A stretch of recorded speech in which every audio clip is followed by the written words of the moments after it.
మన దేవుడు రాజు, సర్వలోక పరిపాలకుడైన ఆయనతో పాటు మనం ఉండాలి సింహాసనం మీద. ప్రకటన 3:20 చక్కని మాట్లాంటాడు దేవాది దేవుడు యోహానుతో, నేను జయించి ఉన్నాను కాబట్టి జయించువానిని నాతో కూడా నేను సింహాసనం మీద నేను కూర్చుండబెడతాను. అటువంటి దేవుని దగ్గరికి మనం వస్తున్నాం, అటువంటి దేవుణ్ణి మనం రక్షకుడిగా అంగీకరించాం. నేనైతే అదే ఫీల్ అవుతానండి, నా దేవుడు రాజు కాబట్టి నేను రాజునే. నా దేవుని సింహాసనం కనబడే సింహాసనం కాదు, ఆకాశమే ఆయన సింహాసనం, భూమి ఆయన పాదపీఠం.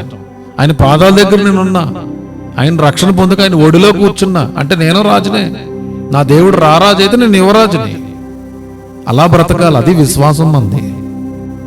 అంతేగాని నేను దౌర్భాగ్యుణ్ణి, నాకేం లేదు, నేను ఒట్టి మీద వాడిని, మట్టి వాడిని, ఇంటి మీద ఒంటరి పిచ్చుకుని నేను పాడుతూ ఉంటాం పాటలు. అది కాదు మనం.